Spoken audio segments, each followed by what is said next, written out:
Hey, Melissa, how you doing? I'm good. How are you? Oh, I'm hanging in. It's a Friday, so we know it's like Fun Friday. Our podcasts launch on Fridays, and Lori's headed to the beach. I'm headed to the beach this weekend, so it's going to be a really great week next week.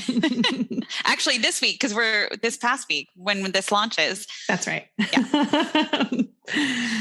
Yep. So this week we're bringing you an old one again. We had such a good response to replaying one of our more popular episodes with Sue and Meredith in July.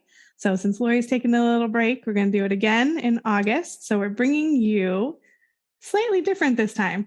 we have an episode. We have an episode that we love and we've listened to over and over and over again. And we want more people to hear it. Not as many people have listened as we thought and we hoped. So we hope more people listen this time around. Yeah. And I also want to give a plug that even if you have listened to this one, oh my gosh, listen again. Melissa and I participated in the conversation and then have each also listened to it 3 or 4 additional times. I will say I just went for runs and just listened to this over and over again. And then I would frantically pull out my notepad on my phone and just take notes as I was listening and learning more and more and more from every single glimmer of bit of knowledge that the Vermont Writing Collaborative gals shared about how to support students in creating and communicating their understanding through writing. And I think this is something, writing is a topic that educators think about a lot and want to know more about. And it's really hard to talk about writing skills without also talking about building knowledge. Absolutely. Yeah. And I just love that they talk about that because we so often separate the reading and the writing. And the whole approach is that, we say it all the time, right? They have to have something to write about. That's right. That is right. So, yeah. Yes. So we hope that you will enjoy this throwback episode. We are really excited to hear what you think about it. And, please go on your favorite podcast app, leave us a review or share your thoughts with us. We got one recently. I wanted to call it out, Melissa, because it was so nice. We got a recent review from, who was it? If I could figure out how to do reviews. There we go. Nicole Champ. She shared that the podcast is really helping her become a better teacher. And so thank you, Nicole Champ, for listening. And we just want to encourage everybody to go on, give us a review, tell us what you think, contact us. We have a cool new updated website. So we're excited for you to see that. Literacypodcast.com. Yep. Thank you. Subscribe to our newsletter that we're going to be starting. What else can they do on our website? We have new recommendations up there, the recommendations page. Oh, that's right. Our favorite podcast, our favorite books. Yeah. Some of them we talk about a lot, so they might know a lot of that. Oh my gosh. You're so right. Perfect. Well, please have a listen. Let us know what you think and, reach out. We're here. Yeah. We love you guys. We'll be back soon. Melissa, we nicknamed the Literacy Lovers. The Literacy Lovers. We're going to start calling everybody the Literacy Lovers. Thank you, Literacy Lovers, for listening.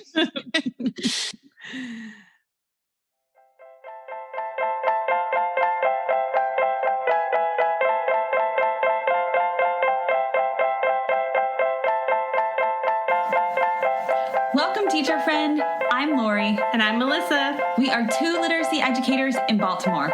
We want the best for all kids, and we know you do too. Our district recently adopted a new literacy curriculum, which meant a lot of change for everyone. Lori and I can't wait to keep learning about literacy with you today. Hi, everyone. Welcome to Melissa and Lori Love Literacy.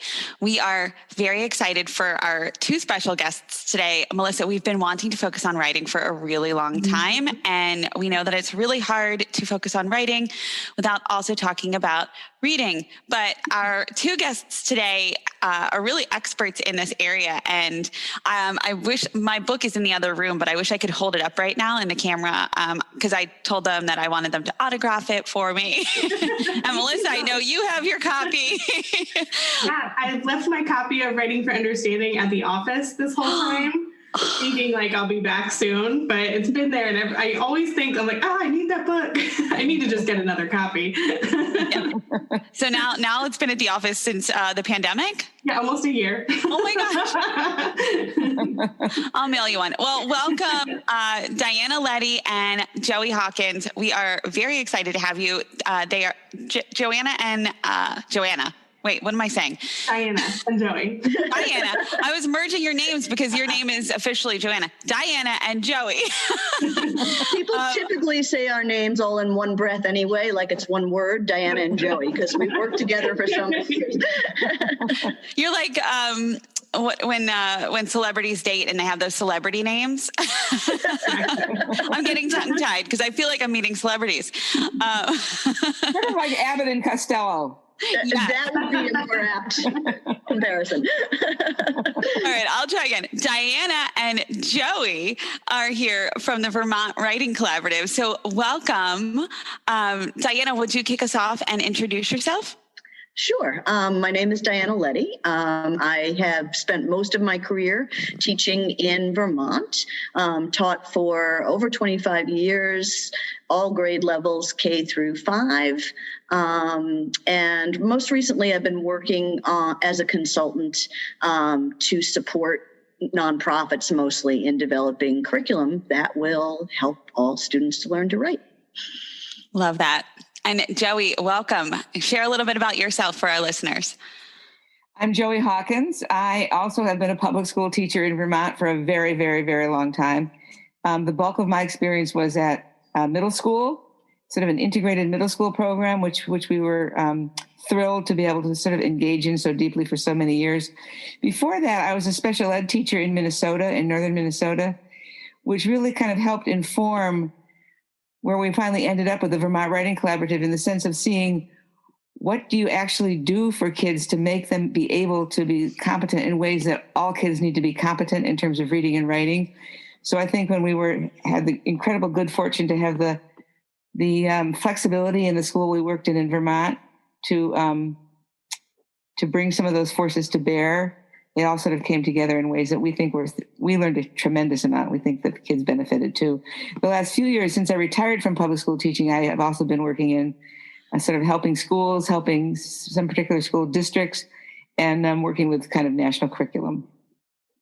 Yeah, so no small feat. You both are pretty busy, I bet. Yep. Oh, yes. Well, we're really interested to hear about the history of the Vermont Writing Collaborative, because what's really intriguing to me is that it's a group of fabulous teachers like yourselves. So would you mind sharing the history of the Vermont Writing Collaborative? Like, where did this come from and what did it look like? We're really interested.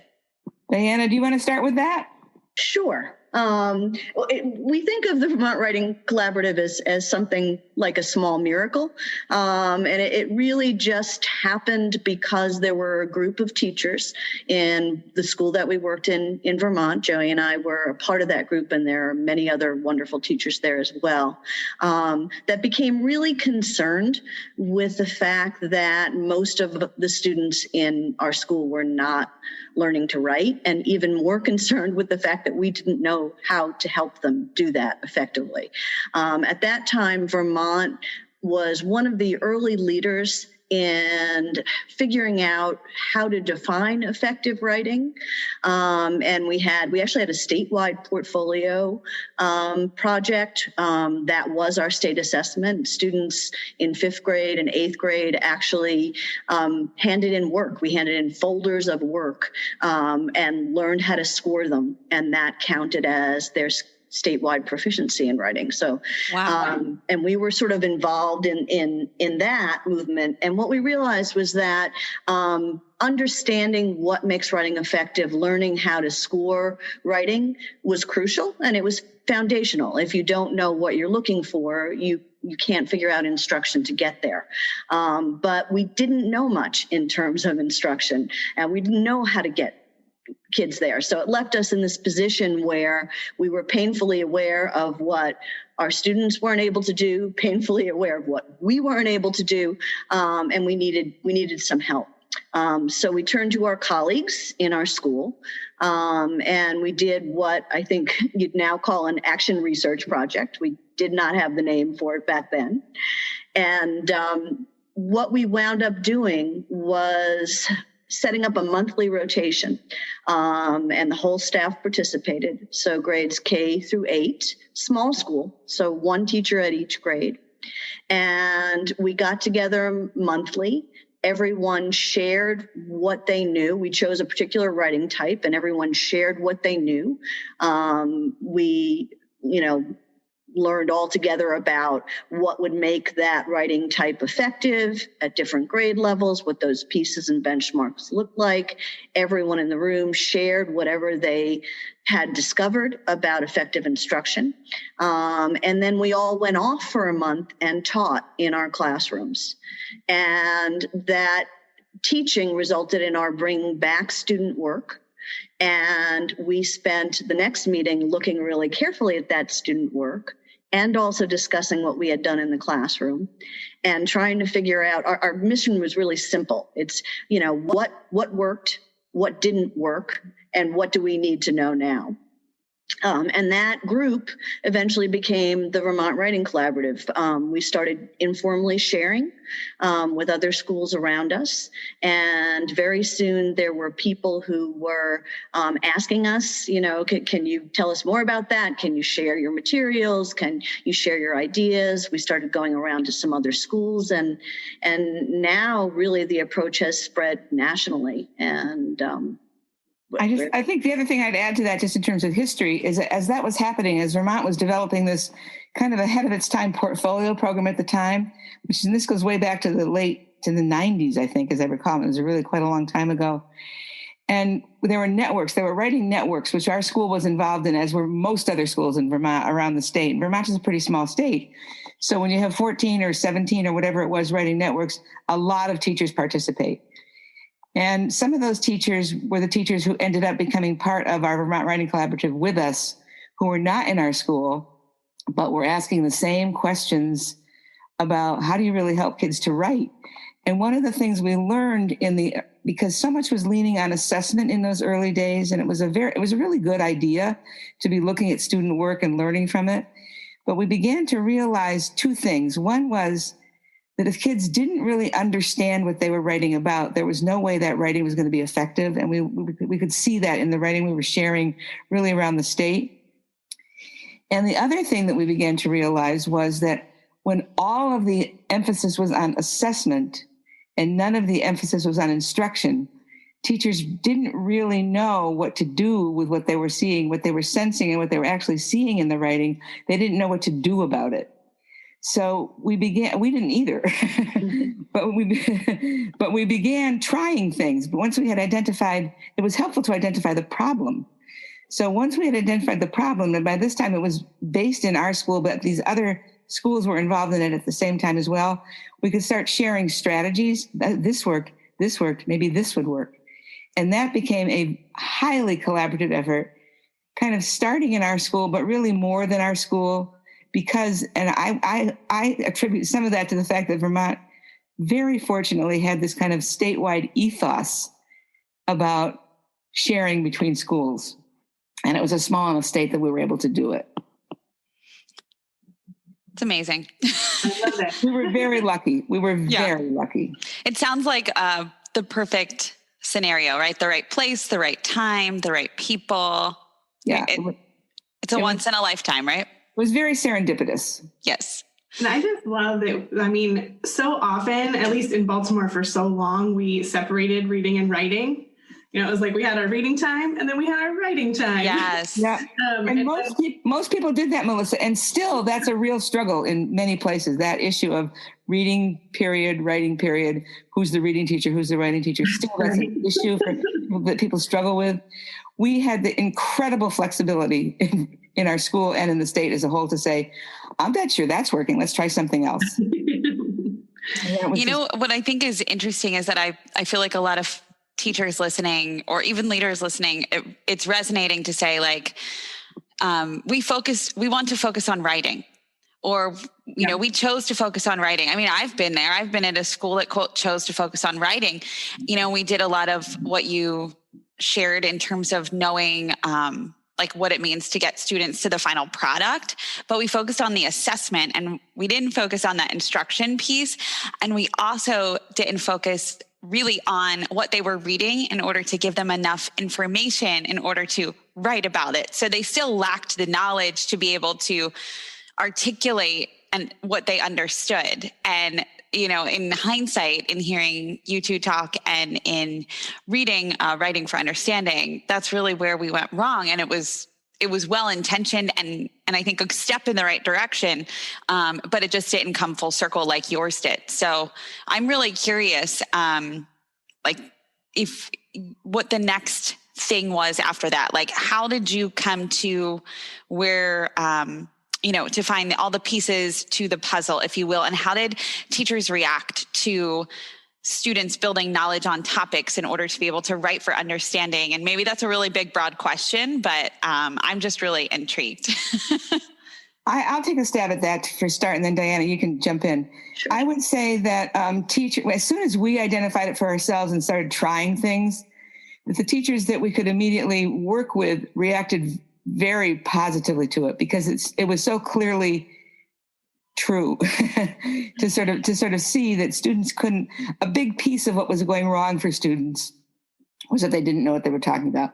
Another big piece was that they didn't know how to structure their writing. So those two kind of ways in to be thinking about writing were very evident, I think, once we could name them. I'll just tell you a little story about that happened in 2003. And the only reason I remember that is because it was the end of the Iraq War. It was the beginning of the Iraq War. And we were at a state portfolio assessment. So they would rent a ski resort in the summer because nobody was skiing in the summer. and have boxes and boxes and boxes, dozens, hundreds of boxes of student work, very neatly categorized and so forth in folders on these tables. And we were in teams, we were looking at student work, and the idea was to give teachers feedback on their writing. And we were using the then state rubric, which even still says draft. It had been drafted in 1999, and it was still a draft in 2003. Of course. And we came across a piece of writing, a fifth grade piece of writing called The Longest War. And it was about the Vietnam War, and it was about 4 paragraphs long. And when you first looked at it, you thought, oh, this is going to be an okay piece of writing. It had what was clearly meant to be an introduction and a couple of body paragraphs and a little conclusion. And those things roughly did what they were supposed to do, like introduce with a thesis statement, give some evidence, give some more evidence, and then sort of conclude and reflect. And so you looked at it and you thought, okay, this piece is going to be in the reasonable ballpark.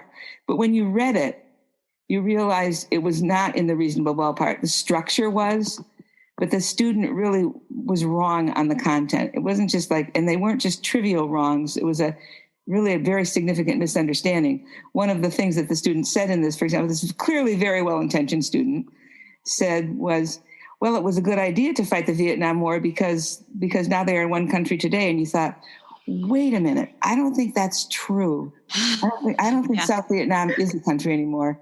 There's really only North Vietnam because North Vietnam won the war. So this wasn't just a trivial, I got the wrong date. This was a major, huge misunderstanding that this piece of writing was now sort of codifying for this child.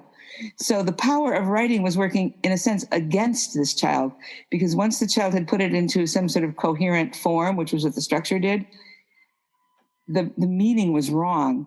And there was no way on the rubric to name that. The rubric did not name, does the child understand what he or she is talking about? Mm-hmm. It was a huge aha for us when we were looking at that piece of writing. The people at the table who came to it called me over and said, I don't know what to do with this. I'm sensing something's wrong here, but I don't know how to name it. And we couldn't name it by using the rubric that we had, because that term was not there. Mm-hmm. Nowhere did the rubric say show solid understanding of what the child is writing about.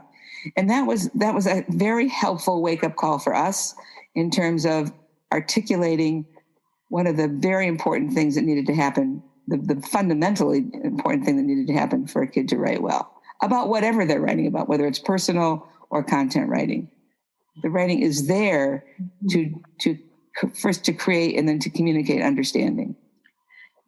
And not a key to, piece, yeah. Oh, sorry. Go ahead, I was Joe. just going to say, not to fill in boxes of now I need to have a this, now I need to have a this, now I need to have a this, now I need to have a this, right? Yes. Go ahead, Diana.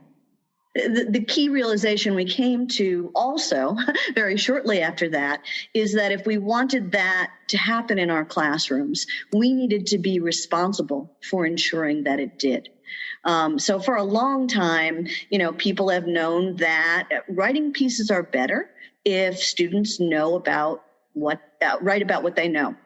And what we realized is that we could make that happen. We could ensure that students knew what they were writing about. And so that's a really key piece in the Writing for Understanding approach, that idea of consciously building understanding before writing. And we also found, as we did that more and more, that it was a huge equalizer, that no longer were we counting on students walking into our classrooms with a huge knowledge base. We were intentionally building that knowledge base. And what we saw happen when we did that was that students who previously really struggled with writing all of a sudden wrote pretty well. Not gorgeously, not earth-shatteringly, but quite competently. Clearly. And clearly, yeah. And it was a huge aha for us that in order to help our students to write effectively, we needed to very consciously build not only the writing skills and craft, but also the knowledge that was going to be communicated through that writing. And that continued to be true. We weren't only seeing that in our own classrooms where we were excited by it and kept teaching to it and finding that it was working. But we saw that even in other classrooms. In some of those years, we went quite often, at least some of us did, within the whole collaborative I'm talking now about, went into other schools. Schools would ask us to come in and do lessons, often from K through 12, really. And we would find that same thing repeated over and over and over again. That once you really sort of focused on saying, this is what I want you to write about, this is how I'm going to make sure that you're going to be able to write about it. And a huge piece of that is building the content knowledge in accessible ways so that the kid actually has it. Seeing the results of that repeatedly being what Diana's describing, where the students, you can almost see the kids saying, I get this. I get what I'm doing here. I can tell you actually another little story about that. And this happened some years later, actually, quite a few years later, in an eighth grade with an eighth grader in my classroom. And we were doing what we were experimenting with, what we now call gradual release of responsibility, where you start with something that's very, very scaffolded. You're almost making it impossible for the child to fail. And then moving to somewhat less scaffolding and ultimately to independence. And there's many ways to do that. And there's no hard and fast rule about the number of tries you need and so forth. But we were experimenting and trying it. And this one student got to that final, he was a very needy student. And he was out of the classroom most of the time because that's what his IEP required. But I had asked the special ed teacher if it would be okay if he would stay in the classroom for these 6 or 8 weeks that we were doing this project, because we felt he would benefit from it and wanted to make sure he didn't miss it. Otherwise he would have been gone during that time. So he was there, and he went from this highly scaffolded with this essay, this literary analysis essay, from a highly scaffolded one to a somewhat less scaffolded to a pretty independent one at the end. And he wrote that pretty independent one, not perfectly and probably not even proficiently, but well into the ballpark. Like when you read it, you thought he knows what he's talking about. This essay is clear. The spelling is not great, but that wasn't our focus at that point. This child really knows what he's talking about. And I was thrilled and took it to the special ed teacher and said, look what this child did. And he read it and he said, well, he didn't write that. And I said, well, what makes you say that? And he said, well, his dad helps him a lot with his writing. He would have written that at home and his dad would have helped him. And I said, actually, he didn't have that option. I watched him write this in class. I watched what he did. In fact, what I watched him do was to sit down with the text, the short story that this was going to be writing about, look at the question, get out his model from the earlier piece that we had written that was similarly structured, put it next to him on his desk and then start to write. And he wrote for a long time, an hour, hour and a half, whatever it took to finish that essay. But he had to do it in class and he had to do it independently. And when his very, very well-intentioned special ed teacher saw that, and his first response was he couldn't have written that himself, that was a very striking moment for us to realize, oh, look what's possible for kids when you really build in this kind of instruction, and look how much we need that for kids like this. We get similar reactions often when we show sample pieces at workshops. Teachers will say, well, this student, couldn't have written this, because we purposely chose pieces done by students who usually struggle with writing. And often it's pretty apparent through the spelling and the handwriting, that writing does not come easily or naturally for this child.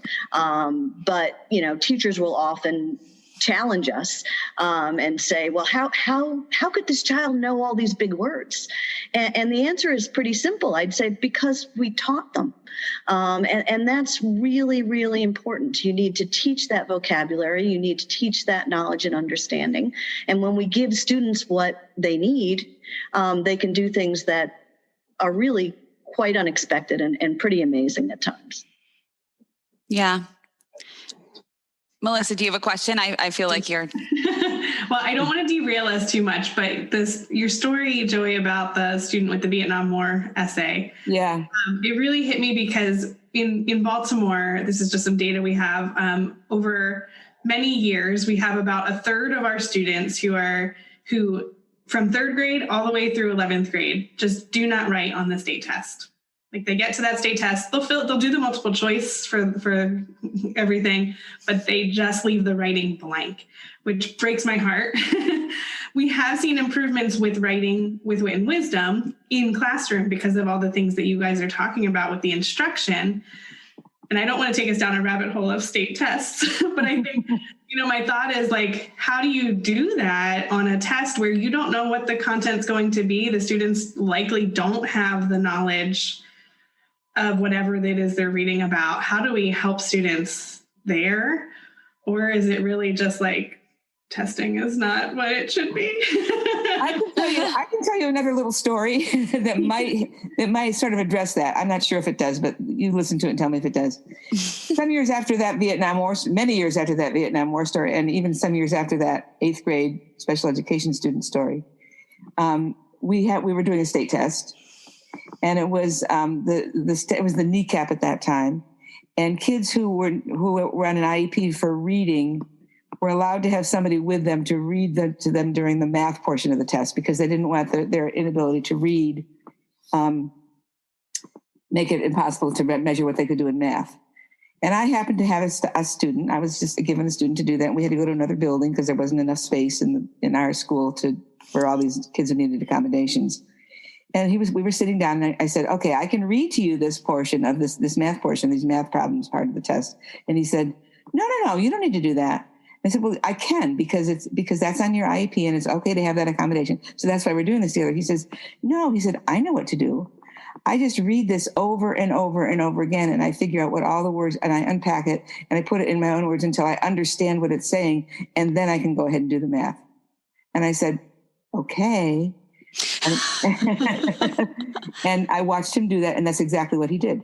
He did that because, and this is where I think the relevance is to your worry, Melissa, which is a genuine and real worry.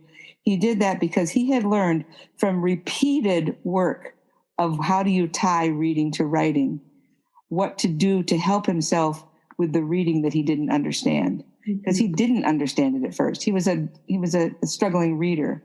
But he had also had a lot of successful experiences with rereading and unpacking and paraphrasing in his own words until he did understand what the reading was saying.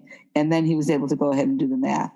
I'm guessing that for at least some number of your students, but that's what they're missing. They may not have internalized well enough from enough repeated that's key, actually, successful experiences, how to help themselves to be able to transfer to that new situation.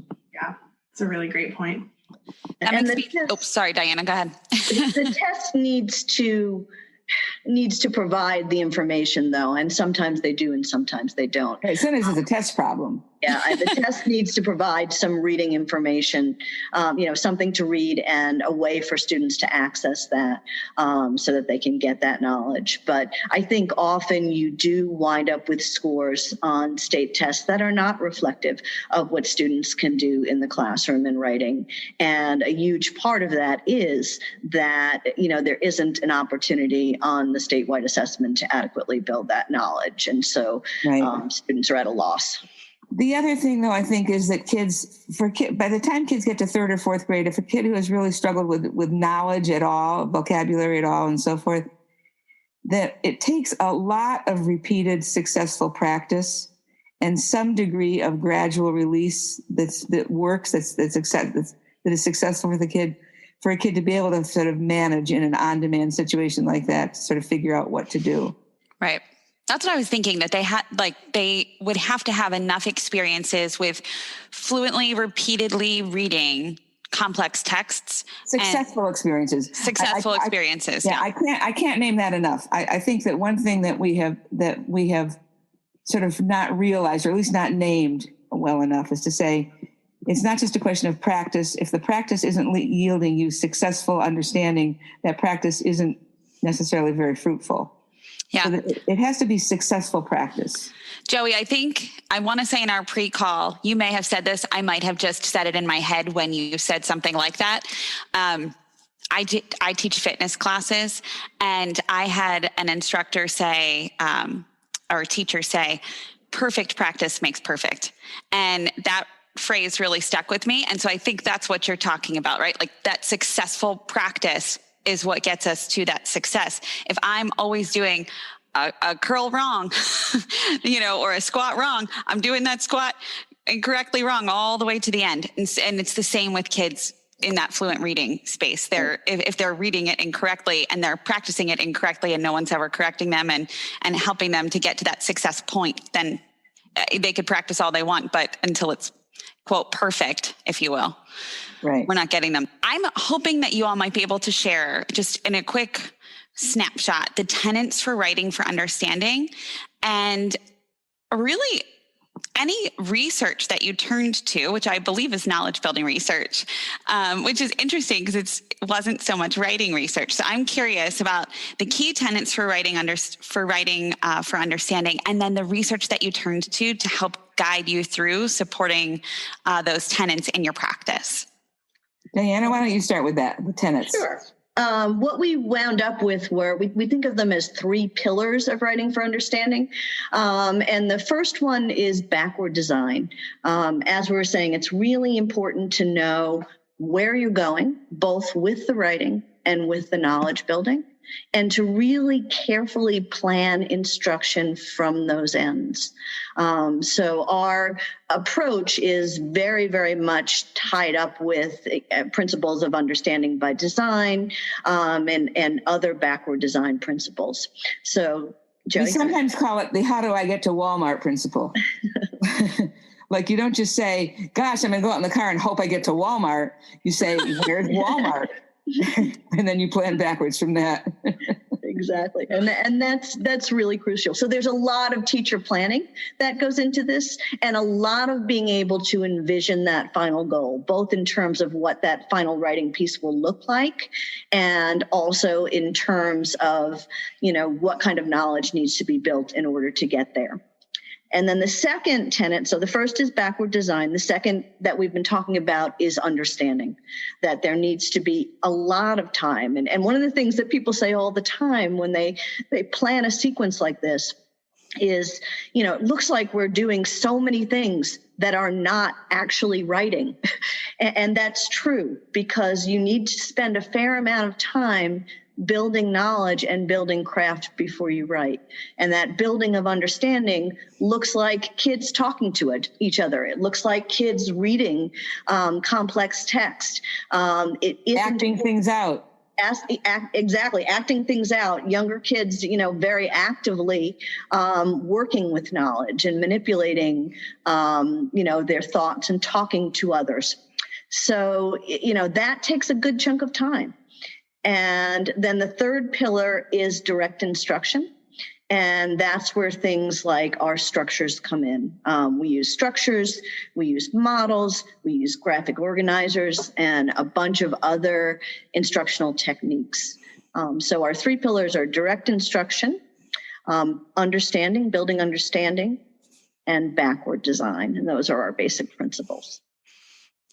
And I feel like as you're naming those, I'm envisioning Wit and Wisdom in my brain and just thinking, wow, if you have high quality curriculum, this is happening for you innately in the materials. And that's, I think, one of the key reasons to really use them as intended and with some integrity, or with a lot of integrity. And yeah, I'm envisioning all of these pieces. Particularly, I know one of the things that you're most famous for is that painted essay structure. So, in terms of that direct instruction and teaching structures, but I just want to name for our listeners, like, if you have high quality instructional materials, these pillars are embedded within, and that's a really key piece for, a key lever for helping teachers understand how to or why they should execute with that fidelity, integrity, whatever you want to say. I would also say, Lori, I think it's just, it's so beneficial for teachers to have something that has done some of this work because in Baltimore, before we had Wit and Wisdom, we were attempting to do some of this. And I think we did a pretty good job with the backward design, like leading up to that final writing task and building up to it. But we didn't even touch the other 2. No. And we didn't have time or people to really get there. And so, for asking one teacher to do all that too. Oh my gosh. Too much. Having a curriculum that has a lot of it in there already, or most of it in there already, is amazing for teachers. Feels like a relief. Oh my gosh. Yes. Yeah. Like they can actually, they can actually teach. I know one of our future podcasts that we'll be putting out there, we're talking with the Right to Read Project, and they talk a lot. One of the foci for our podcast is elevating the teacher profession so that teachers can use these high quality materials to actually teach, and how incredible the space is that we're working in right now to be able to do that. So that's a really good point, Melissa. I'm curious still about the research, because I know that was a really key point of interest when we did our pre-call, is that, we're like, what's the research on all of this writing stuff that you're doing? And you're like, we use knowledge building research. And that, I think, is just makes you all very special that you used that research. So tell us all about your evidence-based practice. I could talk about that a little bit, and then Diana, you can talk about it a little bit more. I think several things that we discovered, first of all, was that there was not a lot of research about teaching writing. There was a little, and there was more that was sort of indirectly that we used indirectly. So I would say one of those is now very old, is the Vygotsky research, which goes way back, on the importance of oral language to build understanding. And that confirmed what we were seeing. We weren't doing it because we had done the research. We were trying things out to see what would work, and then went back into the research to say, why is this working? And that was a piece of it, was the Vygotsky theory and research on the huge importance and power of adequate oral language, because we were seeing that very same thing as well. The other piece, another piece of research that I think confirmed what we were seeing about structure, and you mentioned the painted essay, which is a key example of that. Not the only one, but a key one, a really key one, was some research that Steve Graham, I think he was then at Vanderbilt, I'm not sure where he is now, did on structures, the value of structures in writing. And he was talking not just about whole essay structures, but smaller, like paragraph structures, different types of structures. And he did some research, which really confirmed the value of that in terms of helping kids to write. And that confirmed what we were seeing, that value of structure. So those 2 things, I think, were pretty important. A third one, which is a little more indirect, was from the National Research Council. And that was pretty old now, 2000. And I looked recently to see if they've updated it. And that's still kind of a gold standard bit of research that the National Research Council did. And that's really on what it takes for kids to internalize to be able to go, what you were sort of talking about, Melissa, they can do it within a classroom, but maybe can't apply it in an assessment situation for a variety of reasons. And they did research on what it takes the factors that need to be in place, one of which is practice for kids to be able to internalize. So I think those three things, those three pieces or chunks of research helped us understand why what we were doing seemed to be working so well. Can you add to that, Diana? Yeah, I think what we're seeing now is a lot of more recent research on knowledge building. Right. And that feeds right into our premise that, we need to put a high emphasis on understanding. So work that's been done by Gina Cervetti, for example, that shows that when kids are working with sets of texts that are conceptually coherent, that reading comprehension increases, writing ability increases, vocabulary increases, and students' ability to approach new tasks, new literacy tasks, also goes up. So it's transferable. That whole emphasis, and I think that's one of the reasons why we were able to jump in with both feet once states started having new standards, because we had, in some sense, already done a lot of this work and stumbled on it ourselves. Early on, when states started adopting statewide standards, people were trying to figure out instructionally, what would this look like? And interestingly enough, we felt like we knew exactly what it would look like because we had been doing it for a long time. And sure enough, when we started, doing things like submitting our lessons to be juried and things like that, they won immediate approval. And they were very old lessons. They were lessons we had been doing for 10 years. And so we feel like we've had a lot of experience in ideas that are now more newly becoming popular. Yeah, I think that's pretty key. When we started, I just have the copy of this book right here, and I just looked up about the National Writing Project stuff, which was from 2006. They're at that time the most recent when we wrote this. And they were kind of walking up to saying, wow, knowledge really matters, never quite nailing that it matters. That nailing came later. And it's an interesting process because we were sort of discovering it in our own work. That Longest War piece that I told you about was seminal. I've often thought, thank you for that child who wrote that piece, because it was such a seminal piece of our own understanding. And people had been kind of intimating it or kind of recognizing it, only sort of recognizing it before that. So it took kind of naming it, I would say, which is what's happened since just even in the last, I want to say, Cervetti wrote maybe 5 years ago, Diana? Yeah, 2016 or so. Yeah, it's something like that, right? And the knowledge gap and things like that have been much more recent. Hirsch was the person who wrote about knowledge for the longest, and his writing about the importance of knowledge goes way, way back. But his wasn't about knowledge and writing. His was really about knowledge and reading, understanding. So we had to kind of connect some of those dots, I would say, to say, if you're going to write about what you read, then how do we help you to read? And that sort of all came of a piece in connecting dots in terms of reading, knowledge, and writing. Yeah, and it's interesting. I think one of the reasons why we don't have a lot of research on writing instruction, I was realizing that it's really only been a little bit more than a decade that there has been an acknowledgement that we can even define what effective writing might look like. So that in and of itself was a new idea, that we really grappled with in Vermont. And so if you look back at the history of research, people had trouble even saying, what would it look like if kids were successful here?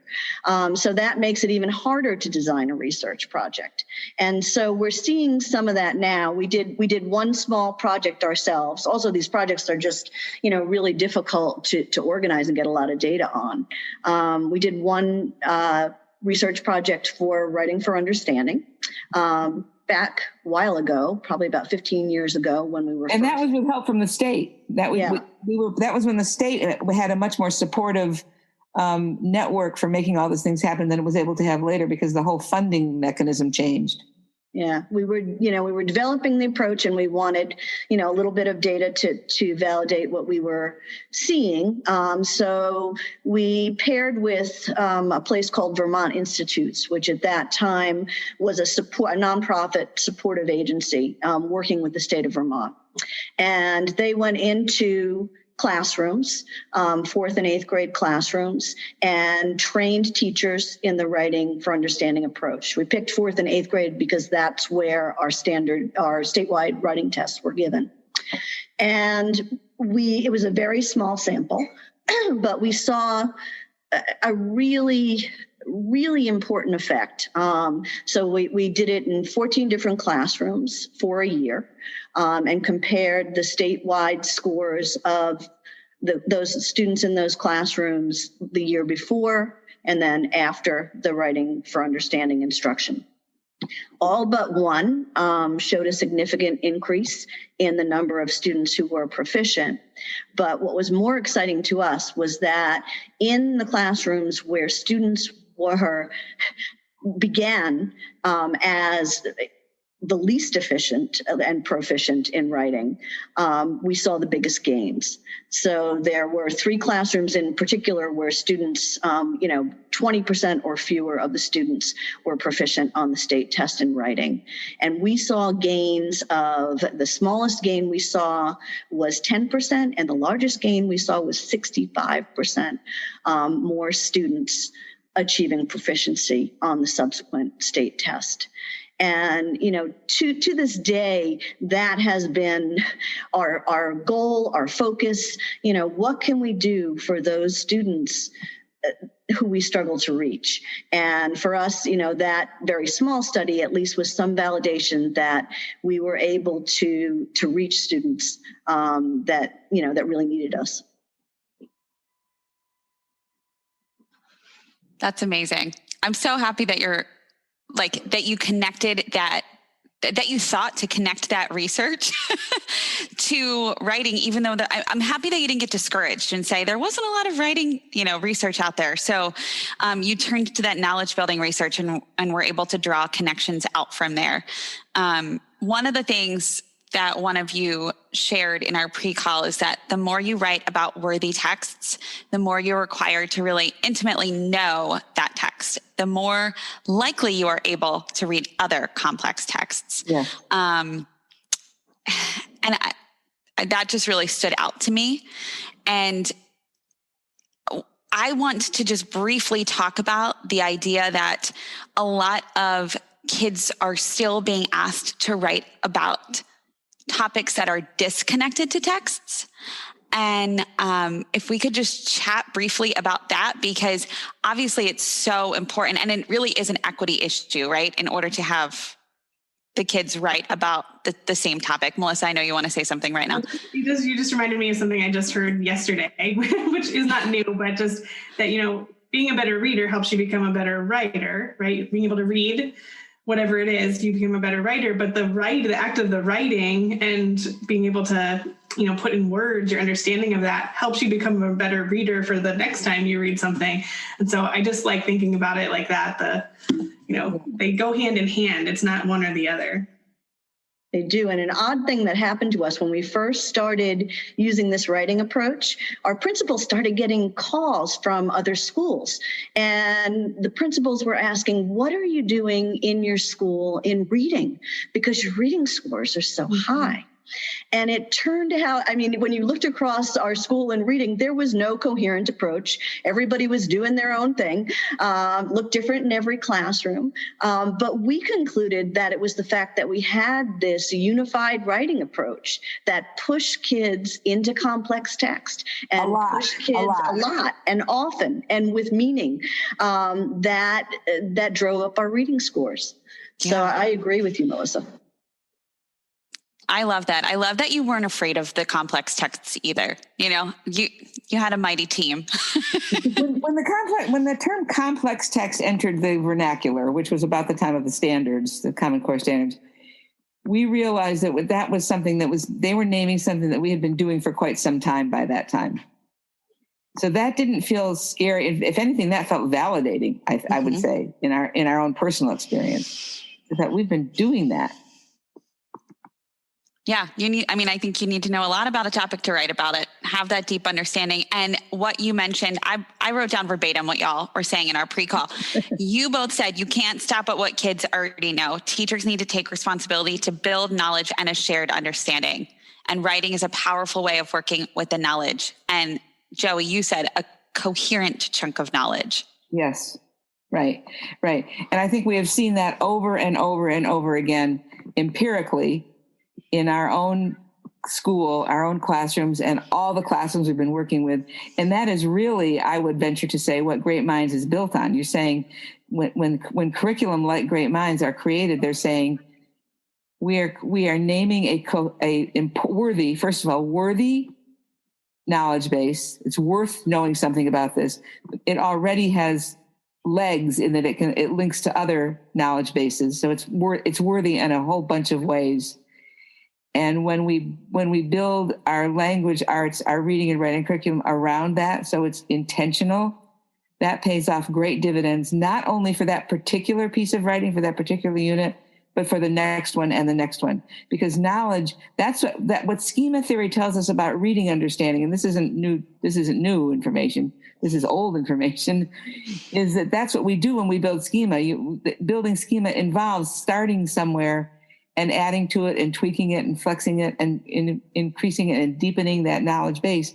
When that knowledge base is intentionally created as worthy and significant, that whole schema building is far more likely to happen than if we don't do that, than if we do tomatoes today and dinosaurs tomorrow, for example. Yeah. Yeah. And I talk a lot about my daughter and her experience, because I feel like I've gotten a lens this year into school. And, before as a parent, I had just trusted, and I shouldn't have. She's doing a lot of that, honeybees today, and tomorrow it's dinosaurs. And then the next day it's dragons. And then the next day it's someone who went to the moon. And that honestly comes from, I don't mean to interrupt you, but that honestly you've been in school and teachers long enough can remember where much of the reading curriculum was individualized and skills based. So you were literally practicing a purple card, which had a little teeny piece of writing on it, and then a question about the main idea, or a yellow card, which had a little piece of text on it, and you were reading about sort of prediction or something like that. And it's not that those things were bad. It's just that they took you down the wrong direction. There was no intentional knowledge building there. So that the kids who were getting their knowledge built in other ways because they were already strong readers and they had families who took them to museums and that sort of thing, were not being hurt by that. They weren't being hurt by that. But for kids who didn't have that, they weren't getting the opportunity to build a worthy knowledge base of any kind. And those kids get hurt by that kind of thing. Yeah. And what the writing does, in addition to helping students or encouraging teachers to help students build the knowledge base, is it helps them to process that knowledge and turn that knowledge into understanding. Right. And so there's a huge misunderstanding, I think, among many teachers about structure and the role of structure in teaching writing.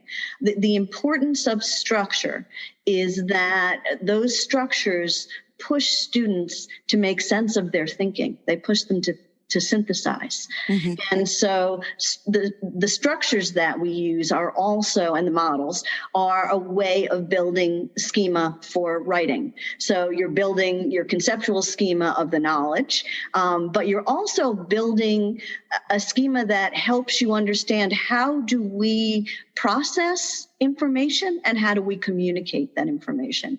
And the structures and the models that we use help students to do both of those things, to turn knowledge into understanding. Yeah, and that's really hugely important and speaks to, first of all, the incredible need and strength of teaching structures to kids.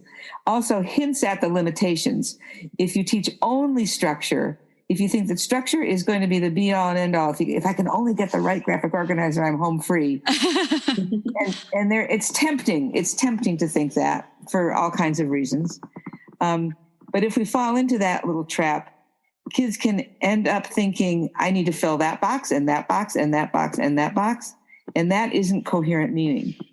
And in fact, our little longest war piece that I was referring to was sort of like that. I mean, that kid had a sense of structure, had acquired a sense of structure somehow to write that piece, but had no meaning, or the wrong meaning. I mean, it had meaning. She had, or the child had used the structure to get at the wrong meaning because of not having paid it. Nobody had helped that child. And this was not anybody's bad intention. It was the state of the art at that time. Nobody had helped that child to build enough understanding that the structure could then serve to help with the meaning as opposed to almost get in the way. Yeah. One of the reasons why the painted essay works as a structure is that the colors show the relationship between the thinking that goes on. It's not just first you do this, then you do that. We have, blue and yellow, which make green. So your points, your blue and yellow points, make your green focus or thesis. So in the process of teaching students the colors, you're also, very directly teaching them that the thoughts that you put into this writing are related to each other in really important ways. And of course, you need to know what that relationship is before you go to write it down. That's and the right. teacher needs to understand that. That's a part of sort of professional learning that's important for teachers to have, the relationship between the structure and the meaning. I was just going to say, I think we're very guilty of often looking at a rubric or standards isolated and yes, they can do this thing or that thing. But like you all said, seeing the true purpose of writing and that it's about being able to process and share meaning. And I don't know that we always bring it all together like that. And people know that. As soon as you say that, like in a large group of people or a small group of people nod, of course. Of course we know that. It's just that we haven't named it well enough or often enough for people so that we don't yet have, many of us do not yet have enough tracks in our heads for that to be an automatic. Yep. Yeah. We've tried to deconstruct it so much through a rubric or that we lose that big intention meaning. Right. Yeah. Because we're trying to piece it. Yeah. Right. And that piecing it is helpful. We need to do that. We just need to not be limited by that. Mm-hmm. Yeah. I wrote down podcast number 2 with the Vermont Writing Collaborative. To be determined. We're going to continue our conversation on this one. I want to know so much more about this. I could listen to you talk about this for another hour. We could probably talk about it for another hour. I bet we could. Yeah. So I'm curious, in the Vermont Writing Collaborative space, because you both have been just, pivotal members of that team and just so lucky to have that be at the right place at the right time and be a part of that. What were you most proud of, or what are you most proud of that came out of that?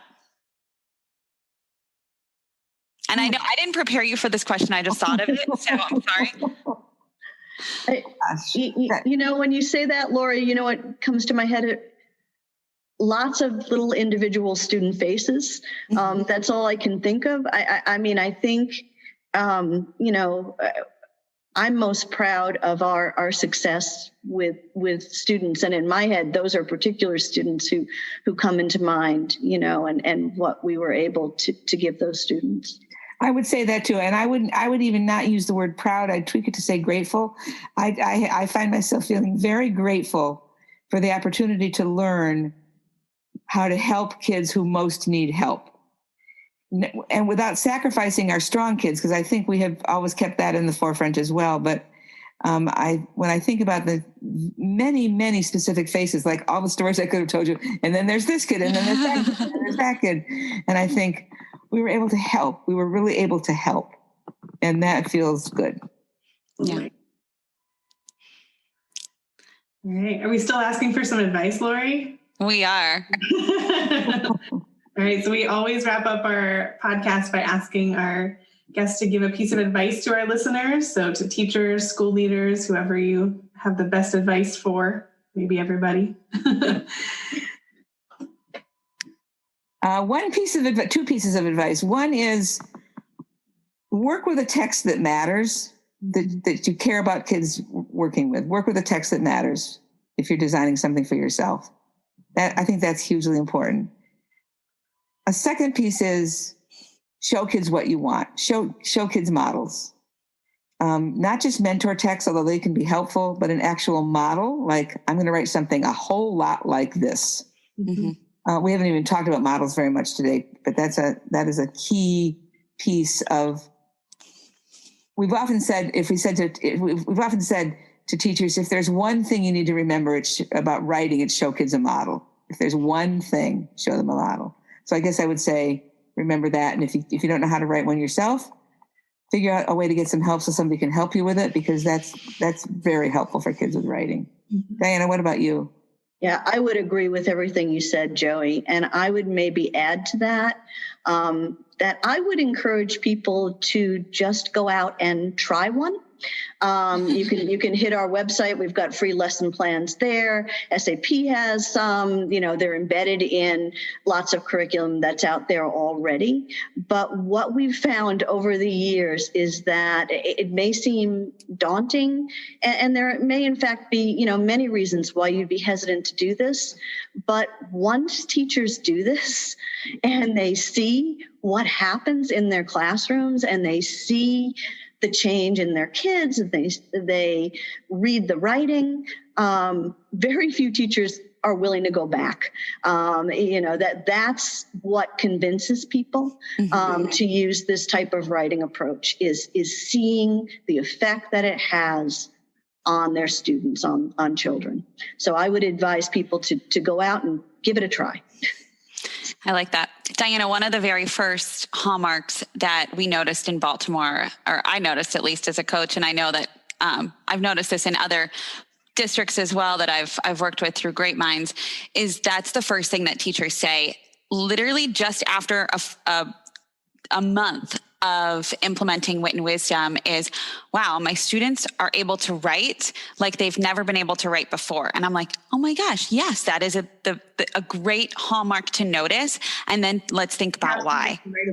Yeah. They have something to write about. They've got the knowledge. They've got the structure, everything you just mentioned in those pillars. They've got the structures, they're using them. They've talked about things a lot. They're able to come full circle in that articulation in their writing. So. And that feeling is really, really a wonderful feeling. People often say, there's so much instruction, there's so much planning, there's so much design. Doesn't that take the joy out of writing? And actually, no, it puts the joy back in. When students are able to write and write successfully and comfortably and easily, in many cases, that's where the joy comes in. And certainly, it makes teachers, excited to see that as well. Yeah, it even resonates with me as an adult. I remember being in high school and, being asked to write papers about topics that I didn't know enough about. And once we learned all of this research about knowledge building and how it connects to writing, I remember like one of my aha moments at some point in time was thinking of myself as a high schooler and thinking, wow, when I sat down to write that paper, nothing flew out of your brain into your fingertips because you didn't have anything to write about. Like I didn't have enough knowledge to write about, to write more than probably a paragraph. And so a 3 to 5 page paper was very daunting because I couldn't write about it. I didn't have anything to say, and so that's just, it seems very, organic and natural. that would make a lot of sense that we have a lot to write about. But I think every adult could probably reflect and that would resonate with them as well. Absolutely. I have a little piece I can just read to you sort of about that. This is from the book that I was. Do it. Yes. Read aloud. And it's called Writing as a Set. It's this little chunk that says Writing as a Set of Transfer Skills. Several years ago, when we had begun to be highly intentional about writing for understanding instruction with our elementary and middle school students, we happened to run into one of our former students, now a 9th grader in high school. She had been a motivated, strong student. So when we asked her how high school was going, we were taken aback by her answer. She frowned. Well, she said, I just had to write a history paper, kind of what you were just talking about, that was hard. At first, I couldn't really do it. This was distressing to hear. Why not? We asked her. What didn't you know how to do? Oh, I knew how, she replied without hesitation. I just didn't know enough. I didn't understand the stuff. So I had to do that first. Then I could write it okay. Good, we said. Good for you. We could not have asked for more. Great. Yeah. So she went back and did her own. She could recognize that she didn't know enough, and she knew what to do about that. Yeah. Oh, that's so amazing. I think that that's a fantastic way to end. You sharing that story about the 9th grader. And also we'll plug your book for you. Writing for We have a Understanding. new book coming out, actually. Oh, plug it. Go ahead. Tell Yeah. us. It's called, well, the title is still a little bit up in the air, but right now it's called Making It Work. And it's a handbook that is to accompany our previous book, or can be used by itself. And it's really, we think of it as a little bit more of a practical guide than our original book. And we're very excited about it. It's being designed right now, so we expect it to be out fairly soon. Oh, we're very excited about that. Yeah. Oh my gosh. Well, congratulations. Well, we're very hopeful that it will be useful. Well, we will use it for sure. You've got two buyers right here. We'll send you copies. Autographed. I don't know about the autograph, but we'll definitely send you copies. Oh, in Baltimore on Writing for Understanding for teachers, and so that would be perfect for them. Well, great. We'll let you know. It shouldn't be too long. Excellent. Well, you know what? We'll have to podcast again and write and release it when your book comes out. That sounds great. Oh, perfect. So this will be the teaser. Everybody can buy book 1 and then be all prepared for when book 2 releases. Well, good enough. Thank you both so much for taking time out of your busy book writing schedules and working schedules and just your everyday life to podcast with us. We're very appreciative, and we're so grateful that we finally got to talk about writing and focus on it in the way that we had hoped. Right, Melissa? Absolutely. It was great. Well, it was our pleasure. Thank you so much. Thank you. All right. Have a wonderful rest of your days. You too. You too. Bye-bye. Bye.